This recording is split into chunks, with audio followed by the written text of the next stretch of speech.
I was studying a little bit on the Bears and the Packers and when watched a lot of that. That was another great game. And I actually, before we get started, I wanted to say congrats to Aaron Rodgers. Obviously, not only is he a great quarterback, but I guess he's now a shareholder of the Bears. He was, I saw a clip of him really enthusiastically telling the crowd how happy he is to own Soldier Field. And it's really great stuff. He owns the Bucks now, part owner of Soldier Field. So he's got a great career beyond football.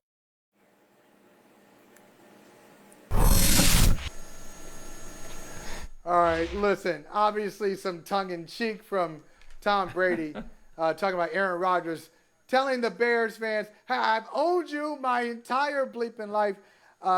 We got a family member here, Peter King, always been a good friend, great NFL reporter and writer, Football Morning in America. Check it out on NBCSports.com. So, Peter, do you think, just in all seriousness, you look at Tom Brady talking about Aaron Rodgers, Brady at 44, looking at Rodgers at 37. Do you think that these guys just really take a special, like they want to run a couple of special laps for being the older guys and clearly a young man's game? Look, I think Aaron Rodgers, Michael, has a tremendously interesting and very compelling and influential decision to make this coming off season. If you're Aaron Rodgers, would you want to be traded this coming March to a team that you don't necessarily choose, that you'll have some say, but they're not trading you to a team that's going to be a rival of the Green Bay Packers? Or do you want to wait until you are a 39-year-old free agent? Remember, Tom Brady was a 42-year-old free agent when he went to Tampa. Do you want to wait until you're a free agent after the 2022 season when you're 39 years old, 3 years younger than Brady was when he hit the market, and then be able to choose whatever team you want to go play for?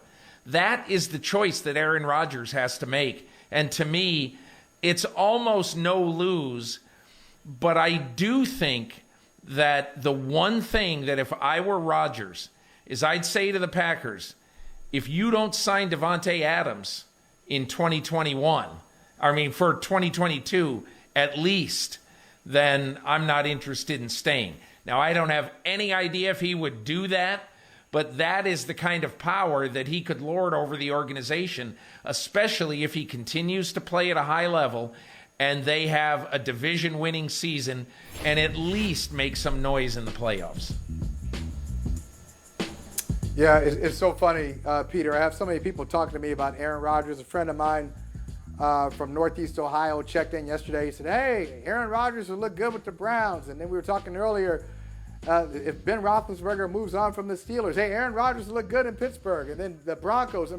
So I think a lot of people are looking at this Rodgers situation and envisioning him with their teams. But speaking of that, quarterbacks. Just talking about quarterbacks.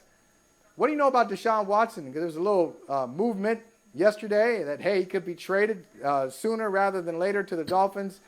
Do you think that's going to happen fairly soon? Michael, I just don't know. I do know that the owner of the Dolphins, Stephen Ross, has had there is an urgency to Stephen Ross and what he wants with this team. And that is, he wants a long-term answer at quarterback.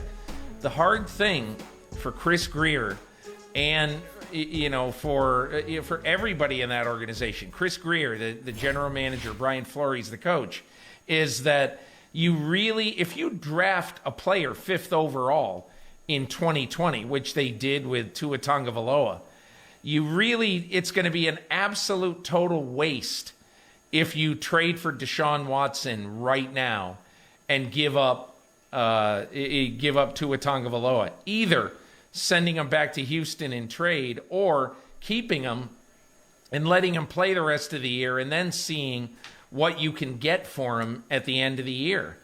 It's not Stephen Ross is one of the great businessmen in America.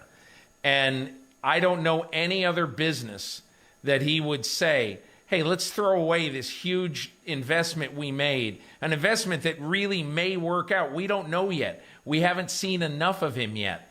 It may work out for a guy who may have a tremendous rap sheet when he walks into our team. So honestly, Michael, I think it is nonsensical to trade for Deshaun Watson right now, just because the trading deadline is in 2 weeks.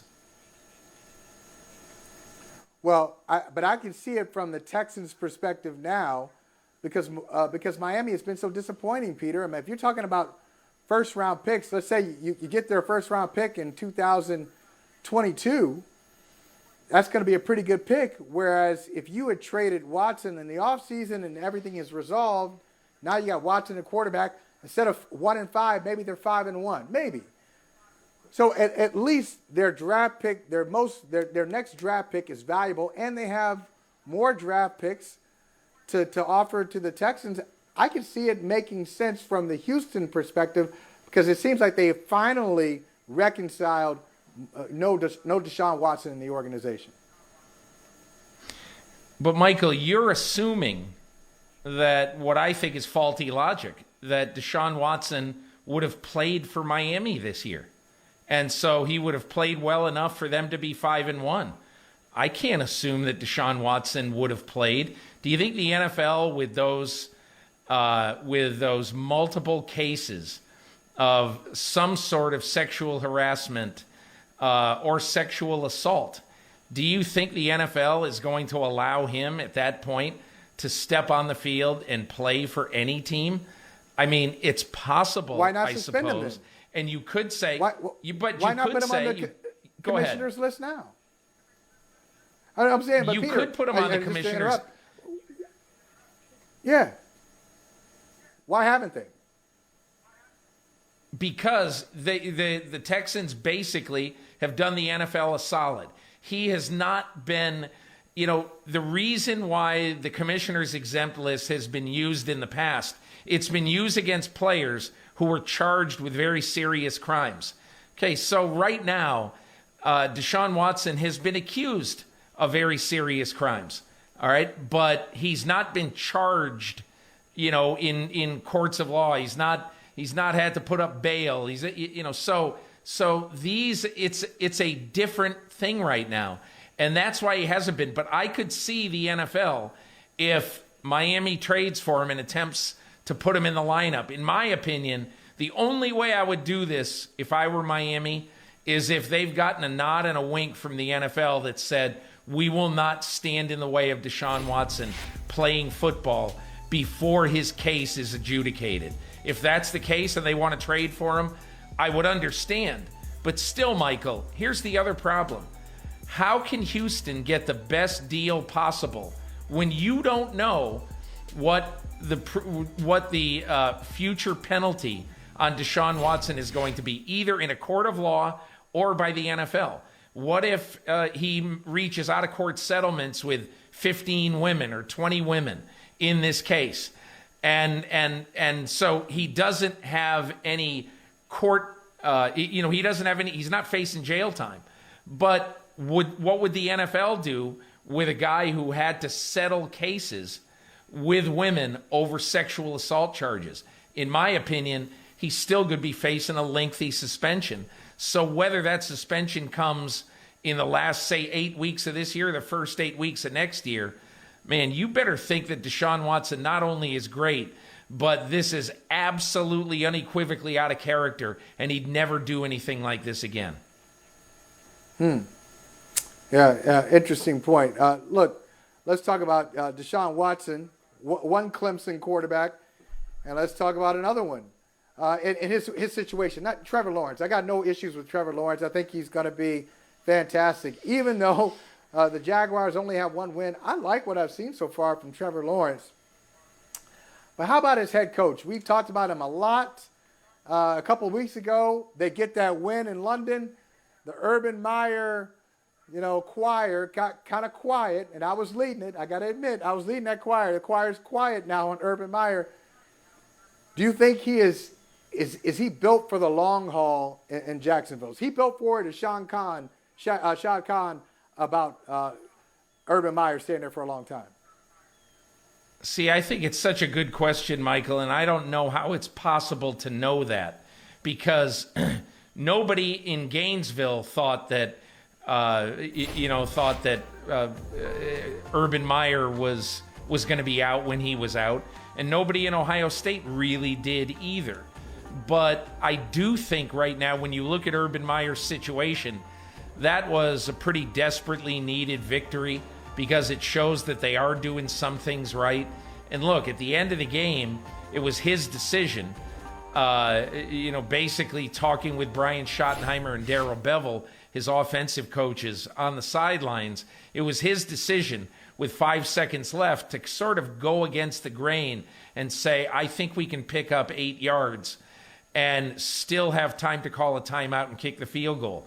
He was very, very much, that was very, very close whether that was going to work or not, but it did work and they ended up winning the game. But Michael, look, it's easy to look at Urban Meyer and say his past history says, which is redundant, his history says that it's doubtful that he's going to stay over the long haul. And I would be surprised if he's there longer than, say, 4 years. But then again, I think you've got to if you hired the guy in the first place, what he did in Cincinnati and Columbus that weekend, to me, is not worthy of termination. It's worthy of saying, what are you thinking of? But it's not worthy of termination. Right. He just has to work right now to rebuild the trust in his organization. Speaking of trust, trust with the fan base.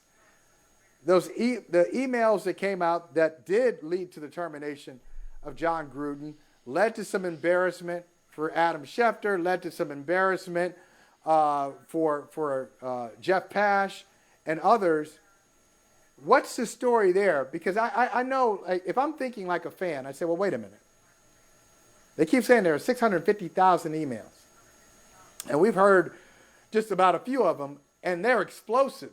So, hey, what's going on? Are we trying to kind of understate the explosiveness and the relevance of these 650,000 emails? What's going on here, and when can we start to get a glimpse of some of them? Is that fair? I heard over the weekend that we're going to hear about some more of the emails. I just don't know when, and I don't know what they're going to say. But I heard that there's a very good chance that some more are going to be parceled out. Is that true? Is that not true? I don't know. I'm not the one who broke the story. So, I think the Wall Street Journal and New York Times, their reporters did a really good job on that. But, Michael, I think the thing that really bothers me more than anything in the wake of this, as one highly respected NFL source told me over the last weekend, this was like a mafia hit on Gruden. And this, these are old emails, not ancient, but old. And he deserves he deserves to be penalized and perhaps fired.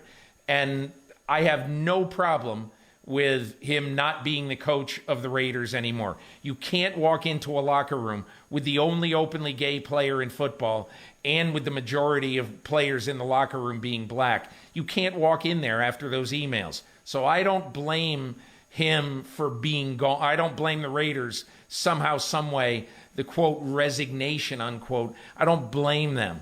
My biggest problem is very, very simple. How in the world, in an investigation of Daniel Snyder and the culture of the Washington football team, does Daniel Snyder skate? Does Daniel Snyder get a sanction of 3% of 1 year of the revenue of this team? And then at the end of this year, at some point, he's going to walk back in to take full control of this team. He wasn't suspended, but he's going to walk back in to take full control of this team with nothing askance. He skated on this ridiculously, in my opinion anyway, dangerous, hurtful, sexual assault, sexual harassment, case involving his team. And I think the NFL should be ashamed of itself, quite frankly, that Roger Goodell, he should be ashamed of this sanction because he did not treat, I mean, look at it this way, Michael. He treated Tom Brady worse for a case that was never proven. It was alleged, and would you and I say that he probably had some knowledge of the footballs being deflated to some small degree? Right. I'd say probably, but I can't say with certainty. I don't know, you don't know, we don't know. And Roger Goodell doesn't know either. Okay? It bothers me that Brady got it a lot worse than Daniel Snyder for running one of the worst cultures on any team in NFL history. And he skates. Yep. All right. Now, okay, that's a problem, but we still have to deal with and look, sometimes these things break in ways that are not always righteous and honorable. This is my last question for you, then I'll let you go. They break sometimes in ways that we don't really like, but the information is relevant anyway. So, yes, it probably was a dirty hit on Gruden, but he gave them the material for them to have the dirty hit on him. And that's why I question, Peter, what else is there? We've got race norming out now in the NFL, and the NFL is going to have to pay for that practice. I wonder what is said there about Kaepernick. I wonder what is said there about more stuff about the Rooney Rule. I mean, there are a lot of these issues that I feel like the real story is in those emails. And on one hand, I want to get them. Michael, the NFL knows that. I don't want to get them in That's a dirty way, reasons, but I'd like to know. That's one of the reasons why the NFL doesn't want these emails out. They can say to Barry Wilner of the Associated Press, "There's nothing else real bad in these emails." Well, you haven't been the most trustworthy organization on this story. Tell me about it. So let's see the emails. Let's redact the names in the emails, and let's release the emails. And look, there are some either cheerleaders with the Washington football team or female employees, either past or present with the Washington football team, who, according to the NFL, don't want any of their stuff out. Okay, all right, so 1/3 of the women or 1/2, however many it is, just eliminate their emails. Just don't release those. Those can stay sealed. That's fine. But all the other women who have come forward and say, come on, we want to see it. We want to see what actually was happening, what the NFL found, what the attorney in Washington running the investigation at that time, Beth Wilkinson, what did she find? And look, I'm sorry, I don't trust the NFL saying, there's nothing else in these emails. Right. Yeah. I don't trust them. Let's see them. Redact the names, release the emails. Good stuff, Peter King. As usual, thank you for joining us, man. I always love listening to you and reading you. So, hey, come back again. Your home is my home. Okay. Always. Anytime, Michael. Thank you so much.